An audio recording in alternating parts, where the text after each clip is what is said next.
नाज़रीन, programme Larkana bureau time में हाज़िर आहियूं और असां पंहिंजो प्रोग्राम लाड़काणे ज़िले में जेका अमन अमान जी सूरत हाल आहे उनजो जाइज़ो वठण जे हवाले सां तरतीब ॾिनो आहे। छाकाणि त हूअं त सॼी सिंध जे अंदरि अमन अमान जो इशू आहे, पर हिन वक़्तु जेको आहे लाड़काणे ज़िले जे अंदरि जेका अमन अमान जी सूरत हाल आहे उन में रते देरे जे अंदरि जेको ताज़ो वाक़ियो पेश आयो जंहिंमें रेशम गली जे जेको आहे नौजवान दुकानदार खे फुरवारे वाक़े दौरान क़तलु कयो वियो ऐं उनखां पोइ उते जेको आहे सो वापारियुनि एहतिजाज बि कयो, शटर बंदि हड़ताल बि कई। त ओवरऑल जेको आहे सो रते देरे जे अंदरि जेको आहे उन ॾींहं ते 24 कलाकनि जे अंदरि तक़रीबन 4 खां 5 जेके आहिनि उहे मर्डर थिया ऐं हिकिड़ो जेको आहे इहो फुर जो वाक़ियो थियो। उनखां पोइ वीहड़ थाणे जो जेको आहे हद में फुर जो हिकिड़ो वाक़ियो पेश आयो, तक़रीबन 15-16 लख रुपया फुर थिया। उनखां पोइ पुलिस ॾोहारनि जा पैरा खयां त उते उन्हनि जो जेको आहे सो ॾोहारियुनि सां मुक़ाबिलो थियो, जंहिंमें SHO वीहड़ जेको आहे अली हसन अबड़ो उहो जेको आहे सो ज़ख़्मी थी पियो।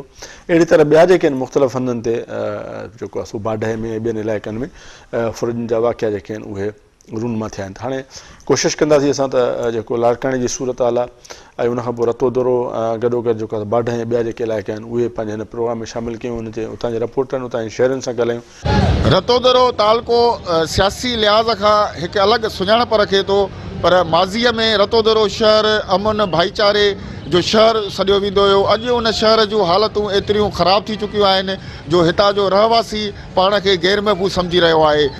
ताज़ो मतिलबु अलॻि अलॻि वाक़िअनि में 4 क़तल थी विया ऐं उनखां पोइ जेको रतो दरो जे रेशम गलीअ में दुकानदार रज़वान सुमरो खां फुर दौरान जेको उनखे क़तलु कयो, उनखां पोइ रतो दरो शहरवासी सरापा एहतिजाज बणिजी विया। ख़ासि तौर ते जेका रते देरे में बदअमनीअ जी बाहि ॿरी पई आहे उन हवाले सां रतो दरो शहरवासी पाण खे गैर महफ़ूज़ सम्झनि पिया। मुसलसल 2 ॾींहंनि खां रतो दरो शहरवासी बदअमनीअ जे ख़िलाफ़ु एहतिजाज बि कयो आहे।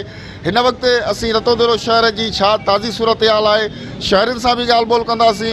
जेकी फुर दौरान मज़ामत ते क़तलु थी वियो आहे रिज़वान सुमरो उन जे वारसनि सां बि ॻाल्हि ॿोल कंदासीं ऐं इंतिज़ामिया जो मौक़िफ़ ॼाणण लाइ DSP रतो दरो SHO रतो दरो खां बि जेको आहे सो उन्हनि सां बि ॻाल्हि ॿोल कंदासीं त हीअ जेका बदअमनीअ जी बाहि हुई, पहिरियां त रतो दरो शहर में चोरियुनि ऐं फुरनि जो आज़ार हुयो, पर हीअ जेकी खून रेज़ी या क़तल जा जेके वाक़िया थिया आहिनि उन्हनि खे कीअं हैंडल कंदी आहे, अमन अमान बहाल कराइण जे लाइ रतो दरो इंतिज़ामिया कहिड़ा जेके आहिनि से उपाउ वरिता आहिनि या हुननि जी कहिड़ी हिकमत अमली आहे। ऐं वधीक जेको आहे सो असीं फुर दौरान जेकी मज़ामत ते क़तलु थी वियो रिज़वान सुमरो उन्हनि जे वारसनि सां बि ॻाल्हि ॿोल कयूं था त उन्हनि जो छा चवणु आहे।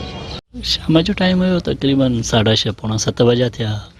उन वक़्तु जेको आहे सो अधे जी माना असांखे घर ॾे फ़ोन आई त बाबूअ खे फुर दौरान गोली हणी ऐं फरार थी विया आहिनि, जल्दी पहुचो। मुंहिंजो भाउ हिकिड़ो नंढो उहो जल्दीअ में उहो खणाए वियुसि। उनखां अॻु में कुझु 1-2 दोस्त जल्दीअ में पहुता, जिन फायर ॿुधो त उहे वरी खणाए विया। उन्हनि जी गॾु मुंहिंजो भाउ वियो, असां गॾु वियासीं सिविल हॉस्पिटल मां फर्स्ट एड कराए असां लाड़काणे खणी विया वञूं। त जीअं टूल प्लाज़ा रतो दरो क्रॉस कईसीं त ॼणा अधे जो हाल बसि दमधणी हवाले कयईं ऐं असां हुतां वापसी कईसीं। पोइ वरी सिधो ई सिविल हॉस्पिटल आयासीं। सिविल हॉस्पिटल मां जेको थोरो घणो हुयो फॉर्मेलिटीज़ वग़ैरह करे पोइ असां वरी अची वेठासीं स्टैंड ते माना धाड़ो हणी। तंहिंखां पोइ वरी संगत जी सलाह सां अॻिते बाईपास ते वञी वेठासीं। उते असां पुलिस वारनि जेको आहे सो ताउन जी ख़ातिरी कराई, 3 ॾींहंनि जो मोहलत वरिती अथऊं। अलाह कंदो त को न को रिज़ल्ट मिलंदो। शहर में हिन वक़्तु रास पहिरियल आहे तमामु घणो, छो जो रते दरे शहर में असांजा इन्हनि वक़्त ताईं 4-5 मर्डर थी चुका आहिनि, जंहिंजे करे हर माण्हूअ जे ज़हन में इहा आहे त असांजे हिते महफ़ूज़ न आहियूं, असांजी इंतिज़ामिया जेका आहे असांजी सही कमु नथी करे। बहरहाल इहे ॻाल्हियूं थियनि थियूं तॾहिं हर माण्हू इहा ॻाल्हि करे थो। असांजी बि इहा ई इंशाअल्लाह इन मां उमेद आहे त उहे असांखे सुठी मोट ॾींदा। दुकान आहे रिज़वान सुमिरे जो, जेको 2 ॾींहं अवल पंहिंजो रोज़गार करे पियो। दुकानदार जीअं रोटियुनि ते बंदि थींदा आहिनि, दुकान बंदि थी आहे, उनखां पोइ हिन ते हथियार बंदि चढ़ी आया आहिनि, पंहिंजी सेटिंग में लॻो पियो। उनजी सेल बि वीचारे जी 5-6 हज़ार बिना आहे, इन जो माल बि अंदरि 50,000 जो बिना आहिनि। 5-6 हज़ार जी सेल जे लाइ हुन को घुरियऊं, हुन ॾिने न आया कीअं बि हुनखे माना गोलियूं हणी हुनखे बेगुनाह क़तलु करे हलिया विया। उनखां पोइ एॾी हिरासमेंट आहे सॼी बाज़ार में, पूरे शहर में। तव्हां ॾिसो था त कल्ह बि बाज़ार बंदि, अॼु बि कोई बि ग्राहक कोन्हे, वीरानो लॻो पियो आहे सॼी बाज़ार। ऐं पुलिस खे इहो बि कुझु बि जूं बि माना हुननि जी निंड आहे त असांजो हे रुलियासीं कल्ह 3 ॾींहं धरना आया आहिनि, बाईपास ते विया आहियूं, राति जो उते आया आहिनि, तॾहिं बि असांखे हिकु सिपाही बि न मिलियो आहे। हिन महिल तव्हां ॾिसो था बाज़ार में हिकिड़ो बि सिपाही कोन्हे। असांजी इहा ई रिक्वेस्ट आहे त हे असां रोज़गार कयूं या उन धाड़िलनि सां मुंहुं ॾियूं। असांखे इहा इल्तिजा आहे, जेके ॿिया आहिनि हुकुमरान पीपल्स पार्टीअ वारा आहिनि, असां वराए हिननि खे चऊं था, रिक्वेस्ट ॾियूं था असांखे सिक्योरिटी ॾियो जीअं असां पंहिंजा धंधा हलाए सघूं इज़त सां। शहर जी गुतियल आबादी वारो इलाइक़ो आहे ऐं हितां ॿाराड़ी तोड़े शहर जा औरतूं नंढड़ा ॿार ख़रीदारी करणु ईंदा आहिनि ऐं दुकानदार जेके आहिनि, जेके नौकरियूं न मिली सघियूं, उन्हनि पंहिंजा दुकान खोलिया आहिनि, पंहिंजो रोज़ी रोटी था कनि। उन्हनि जो जीअण जंजाल थी वियो आहे। पूरे रतोदेरो में जेको अमन अमान जी सिचुएशन आहे इंतिहाई ख़ौफ़नाक ऐं ख़तरनाक आहे। ऐं हीउ हल्को जेको आहे, शहर जेको आहे, उहो वज़ीर ख़ारजा बिलावल भुट्टो साहब जो हल्को आहे, एन ए जो तक आहे ऐं MP अदी फरियाल टालपुर साहिबु आहे। पर हिते DSP सां जॾहिं कल्ह मुलाक़ात थी त हुन चयो असांखे नफ़री कोन्हे। हाणे हुननि 10 माण्हू ॾिना आहिनि, पर तंहिं हूंदे बि हिन रेशम गलीअ में जिते एतिरो हिरासमेंट जेको आहे थियल आहे ऐं दुकानदार ऐं जेके ग्राहक आहिनि उहे ड्रिनल आहिनि हिन वक़्तु, हिन वाक़े खां पोइ, रिज़वान जे शहादत खां पोइ। ऐं उन खां पोइ बि जेको आहे हिते सिपाही कोन्हे, का सिक्योरिटी कोन्हे। असांजा पाण ख़ुदि हिते रेशम गलीअ में घर आहिनि, पंहिंजा दुकान आहिनि कम्यूनिटीअ जा, ऐं रेशम गलीअ जा जेके उहिदेदार बीठा आहिनि, जा वर्कर्स बीठा आहिनि। असां एज़ अ समाजी वर्कर हिननि सां हर वक़्तु सुबुह हुजे ॾींहुं हुजे असां हिननि सां गॾु आहियूं। हर जिदोजहद में असांजो हिकिड़ो ई मुतालबो आहे त हिन शहर खे तहफ़ुज़ मिले ऐं असांखे इंसाफ़ मिले, रिज़वान जा क़ातिल गिरफ़्तार थियनि। हिन वक़्तु शहर जी सिचुएशन मां तव्हांखे ॿुधाईंदो आहियां गुलबार शेख साहब, त रते देरे जो आम शरीफ़ शहरी हुजे या केर बि हुजे, घरनि में महफ़ूज़ न आहिनि, घिटनि में हिते घुमंदे महफ़ूज़ न आहिनि, रोडनि ते महफ़ूज़ न आहिनि।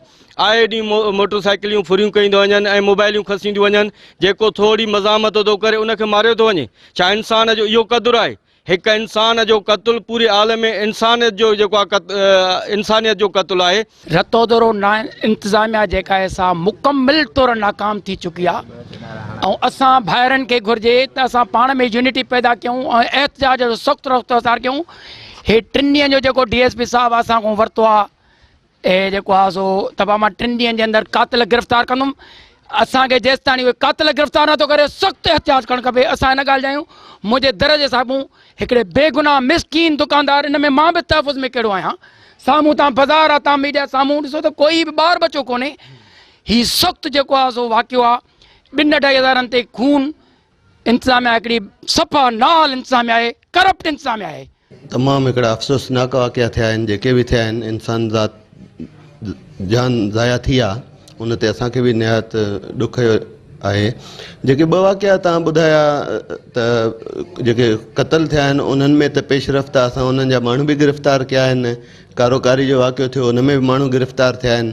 बाक़ी जेको हीउ रिज़वान सूमरे वारो थियो आहे क़तल, इन जी मुख़्तलिफ़ रुखनि खां जांच हली रही आहे ऐं SSP साहब इन में हिकिड़ी ॿी सीनियर ऑफिसरनि जी टीम बि जोड़ी आहे जेका असांखे असिस्ट करे थी, जेका असां सां कोऑर्डिनेशन में आहे ऐं टेक्निकल टीम बि आहे जेका उन जी बि असां सां ताउन आहे। बाक़ी जेका ओवरऑल सूरत हाल तव्हां चई त रते दरे शहर में अमन अमान जे हिसाब सां अल्हम्दुलिल्लाह असां ॾींहुं राति कोशिशि करे रहिया आहियूं ऐं काफ़ी पिकेट्स SSP साहब वधाए ॾिनियूं आहिनि, असांखे नफ़री बि ॾिनी आहे। हाणे रतोदरे शहर तमामु वॾो थी वियो आहे, हुन में जेका नफ़री आहे उहा तमामु घटि आहे। प्रॉब्लम आहिनि इहे, पर इन नफ़री ते इंशाअल्लाह जेको आहे त असां वधीक ॿी नफ़री जी बि डिमांड कई आहे साहब खां, साहब असांखे ॾिनी बि आहे। पोइ असांखे चौकी बि क़ाइमु कंदासीं जेका शहर खे 2 हिसनि में जेका कवर कंदी। मोटरसाइकिल गश्त बि वधायो आहे, चेकिंग एंट्री एग्ज़िट पॉइंट्स ते चेकिंग बि हली रही आहे। शहरनि खे मां इहो चवंदुसि त ख़ौफ़ में अचण जी का बि नाहे, अलाह ख़ैर कंदो। असां पुलिस जो तावन तव्हां सां आहे, असां पुलिस गॾु आहियूं। उन्हनि जी जान माल जी हिफ़ाज़त असांजो फ़र्ज़ु आहे ऐं कंदा रहंदासीं। असां उन्हनि जी जान माल जी हिफ़ाज़त में असांजा जवान शहादत बि माणी आहे। ठीकु आहे गुलबार, तव्हांजी महिरबानी, तव्हां सॼी सूरत हाल जेका आहे रते देरे जी उन हवाले सां असांखे आगाही ॾिनी।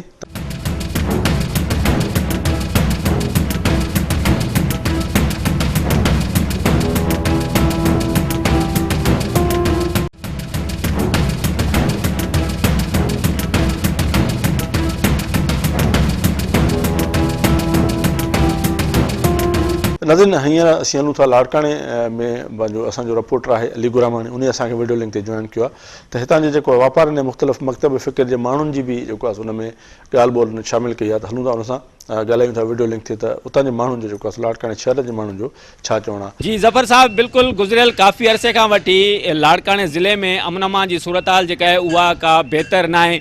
रोज़ जेको लाड़काणे शहर तोड़े लाड़काणे ज़िले जे आसपास मुख़्तलिफ़ शहरनि में जेके क्राइम आहे उहो ॾींहों ॾींहुं वधंदो पियो वञे। लाड़काणे शहर में बि मुख़्तलिफ़ हंधनि ते चोरी फुर ऐं दाड़नि समेत जेके मुख़्तलिफ़ क़िस्म जा जेके ॾुआरी आहिनि उहे सरगर्म आहिनि ऐं हिते रोज़ हाणे मामूल बणिजी वियो आहे किथे न किथे जेको अहिड़े क़िस्म जो वाक़ियो पेश अचे थो, जंहिंजे करे ख़ासि करे हिते आम शहरी तो सख़्तु मुतासिर थिए ई थिए थो। पर उन सां गॾोगॾु ख़ासि करे जेको वापारी तबिको आहे, जेके ताजर जेके बिरादरी आहे उहे सख़्तु मुतासिर थियनि था, छाकाणि त उनजो जेको कारोबार आहे उहो हिते जॾहिं अहिड़ी सूरत हाल थिए थी, जॾहिं जेका अमन अमान जी सूरत हाल जॾहिं ख़राबु थिए थी त ख़ासि करे जेको वापारी तबिको आहे उन्हनि ते उन्हनि जो सख़्तु जेको असरु पए थो, छाकाणि त उन्हनि जी जेका कारोबार आहे उहो सख़्तु मुतासिर थिए थो ऐं पैसनि जी जेका ॾेती लेती जे करे हू सख़्तु परेशानी जो शिकार थी वञनि था।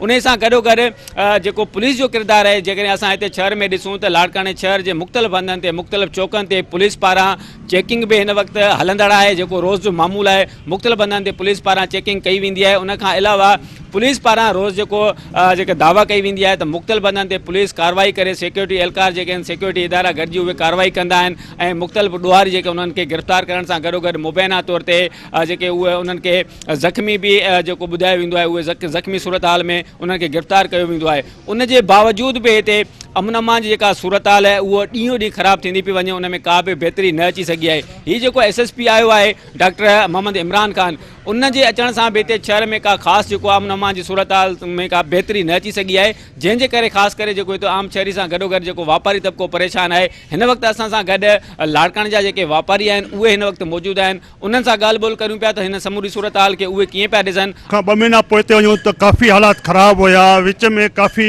कंट्रोल थी वियो, काफ़ी लाड़काणे में मां सम्झां थो अमन अमान जो माहौल जेको बहितर थी वियो। वरी जेको नियरेस्ट हफ़्ते खनि में जेको हालात ख़राबु था थींदा वञनि, असांखे सम्झ में नथी अचे ॻाल्हि ईअं छो थो थिए। हालांकि पुलिस जी सिक्योरिटी बि ॾाढी थी हले, चेकिंग बि ॾाढी थी हले, कॾहिं ॾिसूं था मोटर साइकिल खां फुरिजी थिए, कॾहिं ॾिसूं था दुकाननि तां फुर थी वञे। असां हितां जी इंतिज़ामिया खे वापारी तंज़ीम जे तरफ़ां पुरज़ोर अपील था कयूं त असांजे लाड़काणे वापारियुनि खे अमुन ॾिनो वञे त असां अमुन सां पंहिंजो कारोबार करे सघूं। जेकर अमुन असांखे न मिलंदो त असां कारोबार बि नथा करे सघूं, शहर जा हालात वञनि था ख़राबु थींदा। महिरबानी करे जेतिरो थी सघे इंतिज़ाम में असां इहा ई अपील आहे त शहर ते कंट्रोल कयो, शहर जा हालात बहितर कया वञनि, शहर जे अमन अमान जी हालात खे बहितर कयो वञे त महिरबानी थींदी। मां त वरी अफ़सोस जो इज़हार चवां थो त इन जे करे त जंहिं शहर जी तव्हां हिन वक़्तु कवरेज करे रहिया आहियो, इन शहर जा जेके 2 शहरी आहिनि हो 3 दफ़ा जेके आहिनि से वज़ीर आज़म पाकिस्तान रहिया आहिनि, जंहिंमें ज़ुल्फ़िकार अली भुट्टो आहे, बेनज़ीर भुट्टो आहे।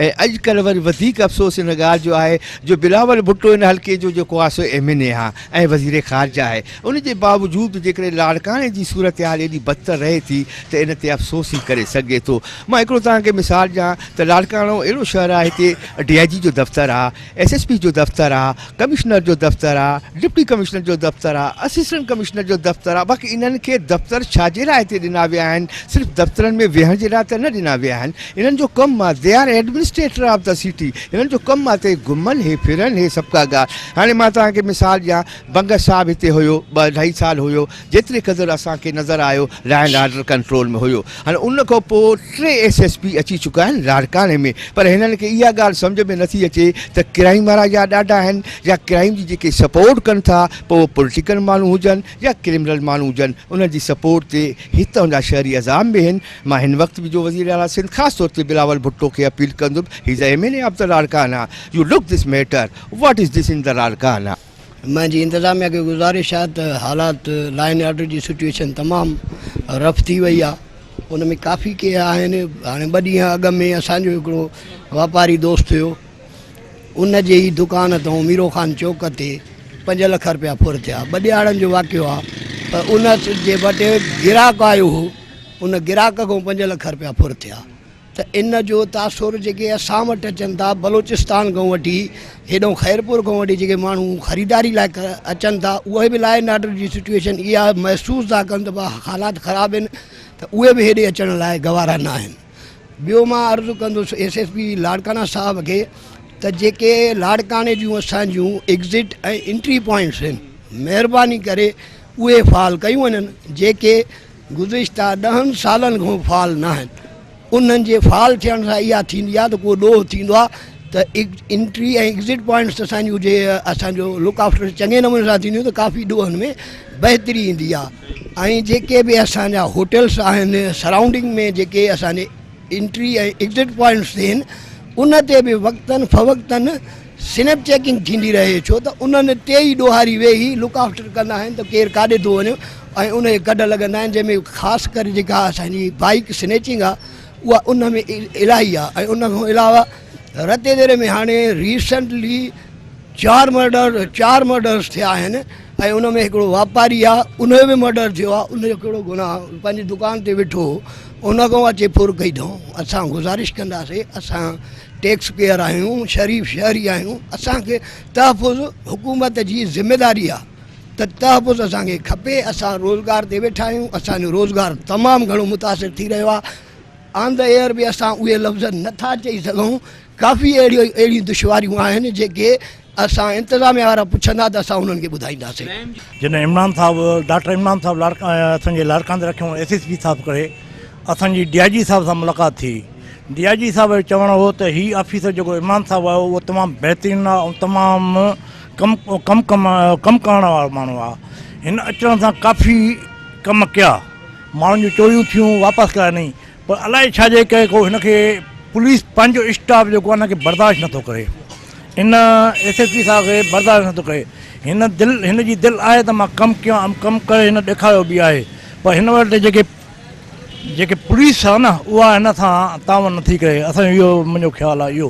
ॿियो हाणे सीज़न आहे, हिन टाइम में असांजा फसल जेके ॿुॾी आहे, मुंहिंजो ख़्यालु आहे 25 खां 30% फसल बचियो आहे।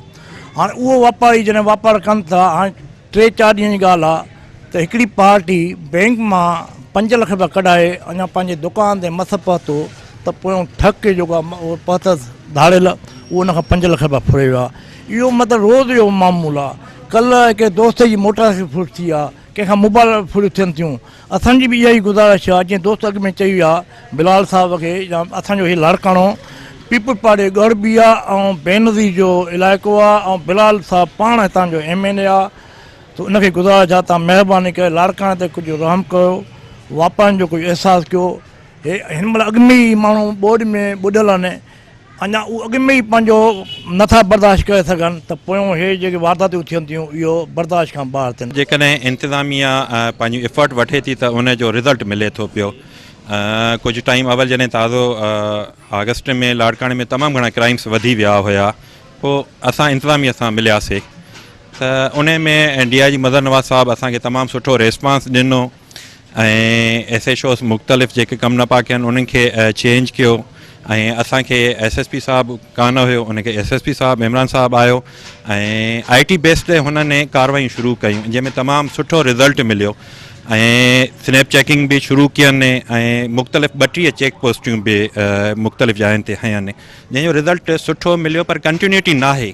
असांखे वरी हाणे 2 महीना अमन अमान थियो, वरी हाणे साॻियो ई जेके चेक पोस्टियूं आहिनि उहे गैरफ़ाल थींदियूं थी वञनि, स्नैप चेकिंग घटिजंदी थी वञे। ज़रूरत पॉलिसीअ खे मुस्तक़िल बुनियाद ते बरक़रार रखण जी आहे। इन में सियासी मुदाख़लत तमामु घणी आहे। अफ़सोस सां चवणो थो पए त असांजो लाड़काणो ज़िलो पीपल्स पार्टी जो गढ़ आहे, बिलावल साहब MLA आहे, पर तवजा नाहे।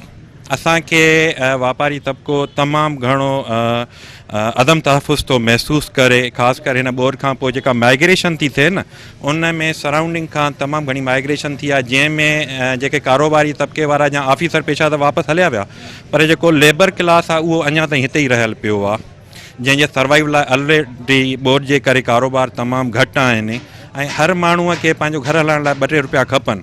गवर्नमेंट तरफ़ां उन लाइ कोई बि लाइ अमल नाहे त बाबा का इंडस्ट्री लॻाइजे, को कारोबारनि खे तहफ़ुज़ ॾिजे त जीअं वधनि। ज़ाहिरी ॻाल्हि असांजा कारोबार सुठा हलंदा त असां एम्प्लॉयमेंट माण्हू मुलाज़िम बीहारींदासीं, पर उन में पॉलिसियुनि जो तसलसल बरक़रार न आहे।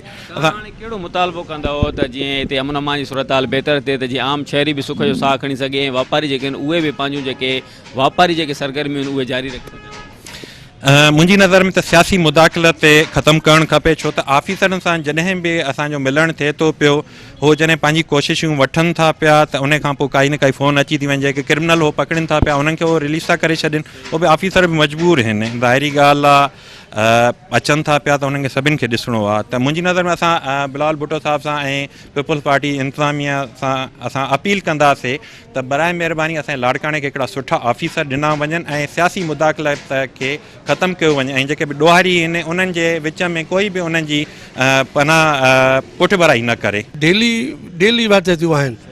असां आसिफ़ साहिबु हुयो पहिरीं, उनखे बि अर्ज़ु कयोसीं, साईं इनखे बि अर्ज़ु कयोसीं त शहर में चौकी वधायो, मोटरसाइकिल जा गश्त करायो। तव्हां ॾिसो न, हितां सुबुह जो कोच 5, 7, 6 पहुचे थी, उतां अचनि था त फुर्ती थिए पई। हाणे उते न लाइट आहे न को सिपाही आहे, हालांकि मेन रोड आहे वॾो, उन खां पोइ अचो शहर में, शहर जी हालत इहा आहे त मोटरसाइकिल जी वाधायूं एॾियूं वधी वियूं आहिनि जो जिते मोटरसाइकिल बीहे त गुम थी वञे, ऐं जेकॾहिं को सुनसान घिटी में वञे थो मोटरसाइकिल फुर्ती थी वञे। साईं जन खे असां वॾो अर्ज़ु कयो आहे त बाबा तव्हां महिरबानी करे एसोसिएशन खे टाइट कयो ऐं कुझु गश्त वधायो ऐं शहर जा जेके मुख्य चौक आहिनि उन्हनि ते चौकियूं हणो। हिन मथे का बि ॻाल्हि कोन थी आहे, चई बीठा आहियूं। बैंक चौक ते हाणे बि तव्हां हलो, हिकिड़ो सिपाही बीठो हूंदो, शाही बाज़ार मुंडे ते हलो हिकिड़ो सिपाही बीठो हूंदो, उहो हिकिड़ो सिपाही ट्रैफिक वारो छा कंदो, उहो त ट्रैफिक जो वास्तो आहे। उन सां कोई बि गुनाह उन खाते जे ऑफिसरनि जे मिली भगत खां सां को बि नथो थी सघे, चाहे कहिड़ो बि गुनाह हुजे। एक्साइज़ खे ॾिसो, उन्हनि जे मार्फत इहे शयूं थियूं हलनि। ॿियो को ॾिसो जेको बि क्राइम आहे, जहिड़ो बि आहे, जे बिजली या चोरी आहे त वापडा जा मुलाज़िम उन में इन्वॉल्व आहिनि। इहे शयूं त आहिनि ई आहिनि। असां इहो ई मुतालबो कंदासीं त बाबा इन्हनि शयुनि खां हटी करे पंहिंजे शहर लाइ सोचो त उहो उनजा वापारी तरक़ी कनि, मुल्क तरक़ी करे, पंहिंजो शहर वधंदो त असांजी बेरोज़गारी ख़तमु थींदी, अमन अमान में रहंदासीं, पुरसुकून ज़िंदगी गुज़ारींदासीं। असांजी इहा ई गवर्नमेंट खां इहा अपील आहे। जी ज़फ़र साहब, अमन अमान जी मजमूई सूरत हाल जे हवाले सां अमी लाड़काणे जे शहर वासियुनि ऐं ख़ासि करे जेको वापारी तबक़ो आहे उन्हनि जा अमी जेको तफ़सीली जेके वीचार ॿुधा, उन्हनि जो मौक़िफ़ आहे त हिते गुज़िरियल काफ़ी ॾींहंनि खां वठी अमन अमान जी सूरत हाल इंतिहाई ख़राबु थी वई आहे, जंहिंजे करे रोज़ जे बुनियाद ते हिते जेके ॾोही जेके कार्रवायूं आहिनि, ख़ासि करे चोरी फुर ऐं दाड़ा जेके आहिनि उहे हाणे हिते रोज़ जो मामूल बणिजी विया आहिनि। जंहिं उनखां अलावा बि हिते जेके मुख़्तलिफ़ जेके क़बीलाई जेके जहिड़ा हलनि पिया, ॿिनि ग्रुपनि जे विच में जेके पुराणी दुश्मनी जे बुनियाद ते बि मर्डर हिते हाणे उहे बि जेको ॼण त रोज़ जो मामूल बणियल आहिनि। उनखां अलावा कारोकारी ऐं मुख़्तलिफ़ ॿिया जेके आहिनि जेके ॾोही जेके कारवायूं हिते रोज़ जो मामूल बणियल आहिनि। तंहिं करे वापारी तबक़े समेत आम शहरी जेके आहिनि उहे मुतालबो कनि था त फौरी तौर ते हिते अमन अमान जी सूरत हाल खे बहितर बणायो वञे त जीअं आम शहरी बि सुख जो साह खणी सघे ऐं उन सां गॾोगॾु जेको वापारी तबक़ो आहे उहे पंहिंजूं जेके वापारी जेके सरगर्मियूं आहिनि उहे बि आसानीअ सां जारी रखी सघे। महिरबानी अली, तव्हां लाड़काणे जे हवाले सां जेका सूरत हाल अमन अमान जी उन हवाले सां जेको असां सां आगाह कयो।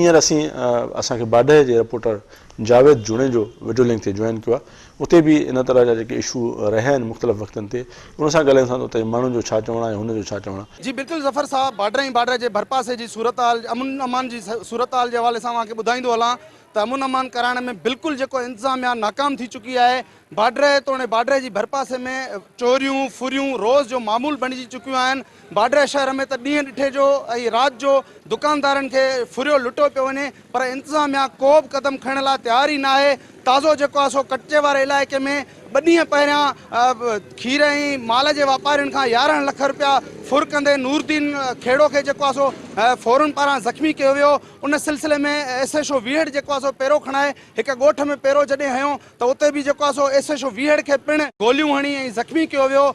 उनखां पोइ जेको आहे सो तव्हांखे ॿुधाईंदो हलां त बाडर शहर में जेको आहे सो ॾींहं तोड़े रातियुनि जो चोरियूं फुरियूं जेको आहे सो रोज़ जो मामूल बणिजी चुकियूं आहिनि। ताज़ो जेको आहे सो बरसातुनि सबबि बाडर राधण रोड खे हिकु कट ॾिनो वियो, उहो बि बंदि न थियण जे करे उते जेको आहे सो फुरियूं रोज़ जो मामूल बणिजी चुकियूं आहिनि। ऐं ताज़ो कुझु ॾींहं पहिरियां जेको आहे सो मुर्गी सप्लाई कंदड़नि खां 3 लख रुपया रोक रक़म फुर कई वई, जंहिं सबबि बाडर जे मेन हैदर चौक ते जेको आहे सो मुर्गी सप्लाई कंदड़नि तोड़े शहर जे सियासी समाजी माण्हुनि एहतजाजी मुज़ाहिरो करे केतिरा ई कलाक हिते धरनो हयो वियो। ॾींहुं ॾिठे जो दुकानदार फुरू थियंदी पियूं, माण्हू लुटिया पिया था वञनि, इंतिज़ामिया को बि माना उन ते अमल नथी करे। छो हाणे वेझड़ा में जिथे असांजो कट लॻल आहे उतां 3 लख रुपया हिकिड़े मुर्गी वारे खां फुरिया विया आहिनि। उन खां बाद में वरी जेको आहे भठे वारे ते जेको तशदुद करे उनखे कुटे, उनजो को बि इंसाफ़ कोन थियो वञे। इहो बि असांजे एस साहब खे, DSP साहब खे, SSP खे असांखे रिक्वेस्ट आहे त महिरबानी करे इन बदअमीन मां कढी असांखे के सुठे माहौल में रखो। असांखे ताज़ो जेके आहिनि उन शहर खे जेको आहे तो उन मां फुरियूं थियूं उन रोड ते, राधण जे रोड ते इहो कट आहे जेको, उन मां कुकड़नि वारनि खां 3 लख रुपया फुर थी। उन खां पोइ 2 किलो जेको आहे मोटरसाइकिल सुबुह 11 बजे फुरी वई। मक़सदु इहो था सम्झूं त ॼण बार्डर में अमन अमान जी सूरत हाल तमामु गंभीर ख़राबु आहे।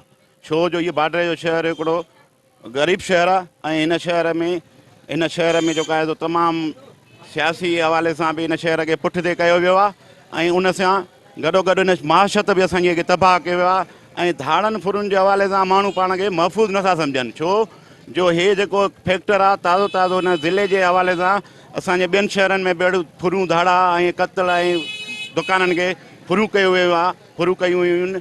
ऐं उनखां पोइ असां इहा रिक्वेस्ट था कयूं SP साहब खे त महिरबानी करे बार्डर में नफ़री वधाई वञे। कुझु लॻी पई आहे, घरनि में चोर धाड़ा फुरियूं लॻा पिया आहिनि, इंतिज़ाम सही न आहे, रस्तनि रोडनि ते नथा अचे सघूं। अधु मंझि राति असांखे ख़ौफ़ पियो थो थिए, सही इंतिज़ाम कयो वञे। छो जो बार्डर जी हालत तमामु ख़राबु आहे। दुकाननि ते फुरियूं धाड़ा, घरनि में फुरियूं ऐं अचे था पिस्टोल जलनि या नाजाइज़ी आहे। असां ईअं न त असांखे अमन पसंदि माण्हू आहियूं त असां अमन करणु था चाहियूं, त अमन खपे। जे वञो रस्ते सां त बाबा पकवणा बीड़ियूं बि नथा ज़ालिम छॾनि, ॾेढ वठी घड़ी बि नथा छॾनि। मुसलसल बदअमनी वधी वई आहे। दुकानदार को सुकून सां कारोबार नथो करे। हिन महिल को रस्ते में असां अचूं था त रस्ते में अमन अमान बिल्कुलु ख़राबु आहे। को दुकानदार को कारोबार जे हिसाब सां वञे थो त उहो ड्रिजे थो, लवाए थो। को ॿाहिरियां वापारी असां सां कारोबार करण लाइ तयारु न आहिनि। कहिड़ा भाई हितां जो अमन अमान सही न आहे। ऐं बार्डर एॾो वॾो थानो आहे, हेॾे बार्डर खे असां चऊं था भाउ राति जो असांखे 2 पुलिस वारा ॾियो त हेॾे बार्डर जे चौंक ते मेन चौंक आहे, मेन शहर आहे। चवनि था असां वटि को मथे आहे कोन सिपाही। कुल एतिरे वॾे थाने में 5 सिपाही आहिनि। 5 सिपाही एॾो वॾो 1.5 लख जी आबादी रखंदड़ शहर बार्डर में छा कंदो। असां अॻु में बि SP साहब खे अपील कईसीं त बार्डर जे में नफ़री वधाई वञे, जीअं बार्डर वारा सही नमूने सां कारोबार करे सघनि।